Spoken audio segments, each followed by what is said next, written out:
A la aplicación del ferrocarril en este sentido, gracias a que el gobierno mexicano obligó contractualmente a las empresas ferroviarias al transporte gratuito de la correspondencia. Ello originó un incremento de dimensiones descomunales del tráfico postal, que pasó de 5,6 millones de piezas de correspondencia en 1880, equivalentes a 0,6 piezas per cápita, a la 19 cifra de 188 millones, equivalentes a más de 12 piezas per cápita. Los datos no permiten un desglose más preciso del porcentaje movido sobre rieles, pero a todas luces este fue la fracción mayoritaria del movimiento postal y el responsable de su extraordinario crecimiento. Junto con la movilización de carga y personas, la de ideas y palabras fue ciertamente un dato relevante de integración nacional. En el balance histórico de la aportación de los ferrocarriles en el desarrollo económico y social mexicano, ha pesado en sentido negativo la escasez relativa de eslabonamientos entre el sector ferroviario y otros sectores productivos, capaces de estimular la formación de industrias domésticas y de producir efectos de arrastre. Es la tesis de la red ferroviaria como la oportunidad perdida, que ha sido imputada a la presencia mayoritaria de empresas extranjeras. Sin embargo, la existencia de oportunidades perdidas tiene que ser ubicada históricamente y dentro de niveles tecnológicos, de organización económica y de capacidades productivas concretas. Desde este punto de vista, una economía cornola mexicana, muy rural, con bajísimos niveles de alfabetización, indefinición elevada de los derechos de propiedad, y reducidas capacidades administrativas, exhibió en conjunto una responsividad muy débil y dilatada con respecto a la innovación ferroviaria. El cuadro 4 resume algunos de los principales indicadores de responsividad a nivel económico e institucional, con la medición de la distancia temporal que los separó del comienzo de construcción masiva de la red ferroviaria, 1880. La relación aparentemente más débil de los ferrocarriles fue el eslabonamiento hacia atrás, con el sector metalúrgico y con las fuentes energéticas. La explotación organizada de los recursos carboníferos empezó solo a comienzos del siglo XX, gracias a un flujo de inversión estadounidense. La materia prima consumida por los ferrocarriles hasta el siglo XX fue madera, con un costo ecológico muy elevado, y carbón importado. La localización desfavorable de los yacimientos, la indisponibilidad de capitales mexicanos para la explotación, y medidas regulatorias que desincentivaron la inversión, fueron las barreras principales que se interpusieron al enlace entre carbón nacional y vías férreas. En la primera década del siglo XX el carbón nacional representó en promedio entre 20 y 25% del consumo, pero desplazó casi completamente el carbón extranjero en el consumo de la región norte del país, con fuertes beneficios para la zona. Sucesivamente el empleo de petróleo en los ferrocarriles y sobre todo la revolución decretaron la decadencia muy temprana de la minería de carbón. Por lo que se refiere a la posibilidad de producción de material rodante, hay que subrayar que el México de finales siglo XIX era una economía que no estaba en condiciones de producir vagones de madera y diligencias, ni de producir industrialmente el hierro. En tales condiciones aparece previsible que los ferrocarriles no pudieran representar un factor de estímulo para la producción de bienes de capital o intermedios, es decir, inducir un eslabonamiento hacia atrás. De hecho, la producción de materiales y equipo para el sector ferroviario no se verificó en la etapa de construcción de la red, sino más bien en una etapa de reposición, a partir de 1907, por lo que se refiere a los rieles, y que la revolución truncó, y en una etapa de obsolescencia y decaimiento, los años 40, por lo que se refiere al material rodante. Las distancias temporales nos remiten a la dimensión de la distancia tecnológica y organizacional y permiten afirmar que era altamente improbable un enlace en la etapa de construcción. La propiedad extranjera de los ferrocarriles no representó un constreñimiento o una limitación decisiva para el desenvolvimiento de la producción de hierro. Si por un lado el comportamiento de las pocas empresas ferroviarias de propiedad nacional no mostraba en este sentido elementos de diferenciación, por el otro, a partir de 1890 las principales compañías ferroviarias trataron de reducir las adquisiciones de materiales en el extranjero, encontrar proveedores en México o fabricar internamente todo lo que era posible, debido a la fuerte devaluación de la plata. Pasando al problema de la formación de capital y recursos humanos, solo es posible afirmar que los 19 ferrocarriles contribuyeron escasamente a la formación de empresarios mexicanos si se adopta un criterio estrecho ya histórico de medición, que pretendiera de la tecnología el desencadenamiento de energías y aptitudes empresariales, factores antes ciertamente escasos en la economía mexicana. Poniendo a un lado el conjunto, reducido pero significativo, de iniciativas industriales protagonizadas por personal directivo de los ferrocarriles extranjeros, es necesario hacer hincapié en la función de sostén que los ferrocarriles ejercieron hacia otros sectores de la economía.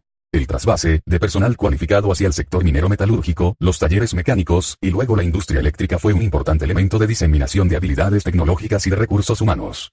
Es hipotizable también que técnicos de las empresas fuesen responsables de un porcentaje significativo del conjunto de alrededor 250 patentes de tecnología, directa o indirectamente vinculadas con el sector ferroviario y registradas entre 1887 y 1910. En México, la escasez absoluta de la mano de obra calificada fue solucionada inicialmente con la importación de personal extranjero que ocupaba la mayoría de estas funciones en las compañías, gerentes, ingenieros, jefes de tráfico, jefes de taller, mecánicos, maquinistas, dejando a la mano de obra mexicana en niveles inferiores en cuanto a la jerarquía profesional y de retribución.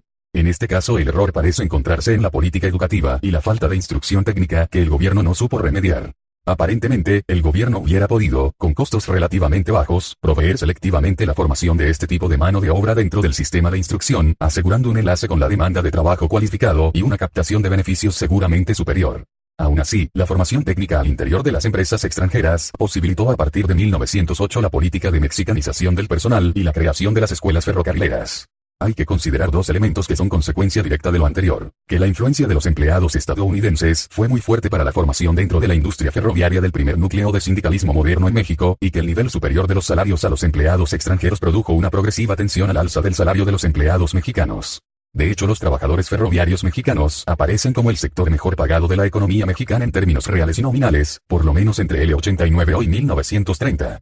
El marco aquí esbozado sugiere la pertinencia de medir y evaluar la contribución fundamental de los ferrocarriles más bien en la dimensión de los encadenamientos hacia adelante, facilidades, regularidad y previsibilidad de transporte, tanto de pasajeros como de carga, reducción de los costos de transporte, 19 aceleración del movimiento, impulso a la integración de mercados y espacios económicos, dinamización de zonas productoras. Entre 1903 y 1908 el Estado mexicano se convirtió en el principal propietario de las líneas más importantes del país, por medio de la consolidación de ellas en una sola gran empresa, jurídicamente mexicana, Ferrocarriles Nacionales de México, de la cual era el accionista mayoritario. Este proceso se llevó a cabo mediante una serie de arreglos contractuales que, sin desembolso de recursos, dieron al Estado el 51% de las acciones ordinarias a cambio de la garantía de pago de la deuda hipotecaria.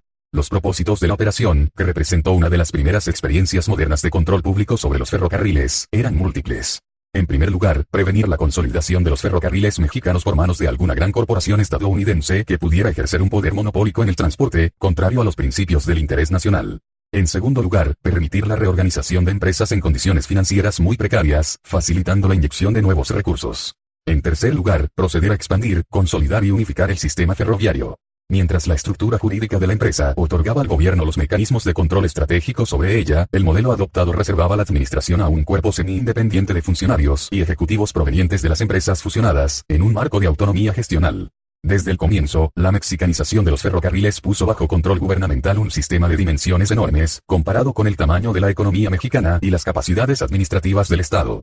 Para 1911, Ferrocarriles Nacionales poseía 11.400 kilómetros de vía, 800 locomotoras y 21.000 carros, con una capacidad total de 600.000 toneladas. Su fuerza de trabajo superaba en número la de los empleados del Poder Federal, y su capitalización nominal la hacía 20 veces más grande que cualquier otra empresa no ferroviaria operante en México.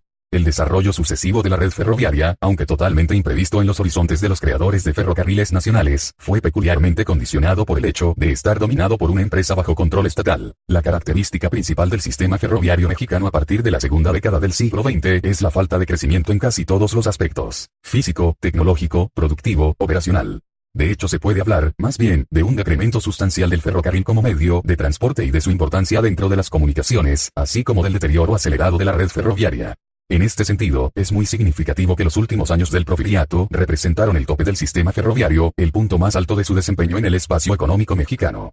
Por 2 décadas los indicadores de tal desempeño quedaron por debajo, no rebasaron los niveles anteriores a la revolución.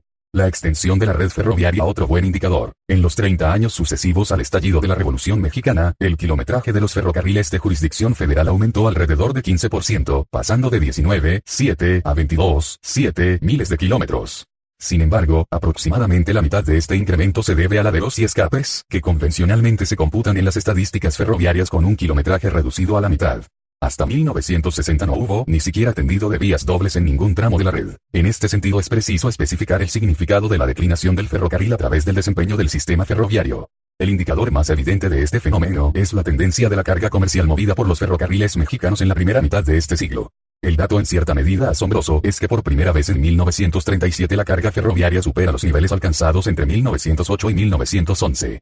Después de la abrupta caída del tonelaje durante la década de la Revolución, hubo una recuperación en los años 20, cuyo pico fue 1929, y que fue drásticamente interrumpida por las repercusiones de la crisis económica mundial.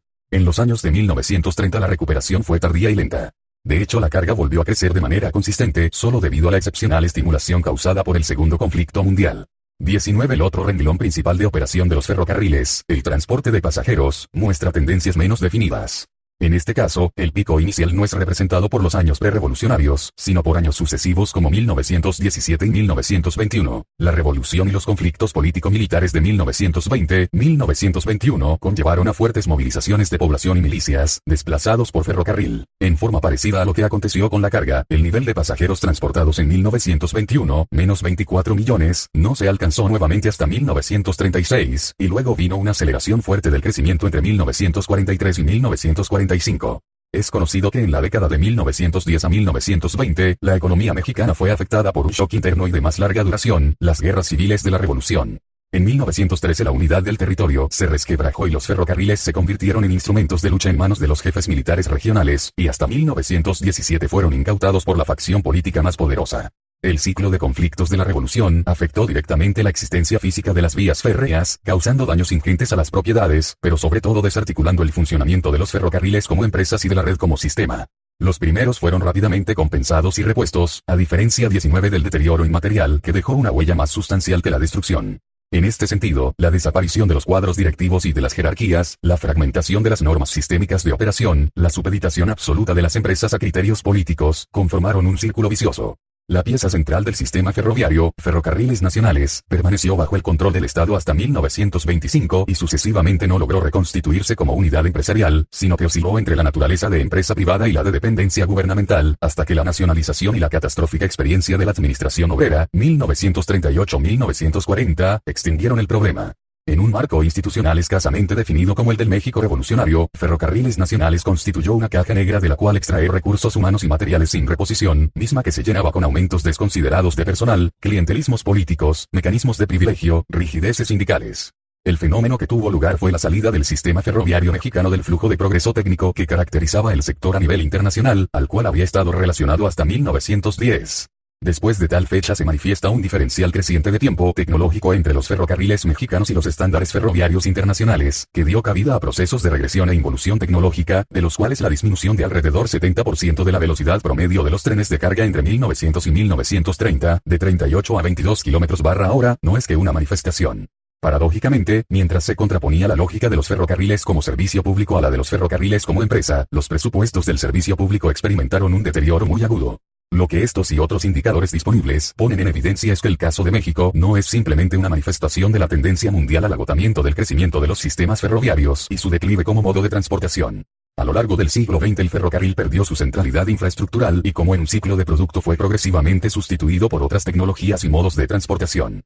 Particularmente, los ferrocarriles se revelaron menos adecuados, por las rigideces que los caracterizan, a las necesidades de economías en vías de desarrollo. En el México del siglo XX la interrupción del crecimiento ferroviario fue más abrupta y temprana y en conjunto más adelantado fue el comienzo del deterioro del sistema, con un costo elevado para la economía y la sociedad. El primer tramo ferroviario constituido en México, de 11 kilómetros de longitud, se inauguró en 1850 y comunicó el puerto de Veracruz con El Molino, en las cercanías del río San Juan. Este trecho de vía fue retomado para la línea troncal del ferrocarril mexicano, línea que fue terminada e inaugurada a principios de 1873, después de sortear las guerras intestinas y la intervención francesa. La novena década del siglo XIX fue una época muy productiva en la construcción de los ferrocarriles. En esos años se tendieron las dos líneas férreas más grandes del país, además de otras más modestas. En 1884 se terminó de tender las vías del ferrocarril central mexicano, en tanto que el ferrocarril nacional mexicano logró terminar la construcción en 1888. Unos años antes, en 1882, el ferrocarril de Sonora había logrado conectar al puerto de Guaymas con la ciudad de Nogales, tramo que posteriormente llegó a formar parte del ferrocarril Sudpacífico de México. Esta línea terminó de construir su tramo Tepic-La Quemada uniéndose así Nogales con Guadalajara. El tendido de las vías por diferentes regiones del país no cesó hasta 1910. Otros ferrocarriles fueron tomando presencia dentro del sistema ferroviario, como el Ferrocarril de México, Cuernavaca y el Pacífico, el Ferrocarril de Veracruz al Istmo, el Ferrocarril Nacional de Tehuantepec, los Ferrocarriles Unidos de Yucatán, y otros más, que permitieron que el país llegase a contar con cerca de 20,000 kilómetros de vía férrea. Los primeros años del siglo XX vieron una transformación en la estructura ferroviaria decimonónica al fusionarse las dos empresas más grandes del país, el Ferrocarril Central y el Nacional. Esta situación provocó que el Estado interviniera como accionista para evitar que el capital extranjero tuviera el dominio sobre esos sistemas ferroviarios. Por ello, el 29 de febrero de 1908 se firmó el convenio entre el gobierno federal y las empresas fusionadas, creándose así los Ferrocarriles Nacionales de México, cuyo accionista mayoritario sería el Estado mexicano. En esta nueva empresa fueron incorporados también el Ferrocarril Internacional, el Hidalgo y Nordeste, y otros, cuyas acciones se hallaban en poder del Ferrocarril Nacional. Más tarde ingresaría el ferrocarril interoceánico. La lucha revolucionaria. Si te gustó el vídeo dale like, comenta, comparte y suscríbete al canal.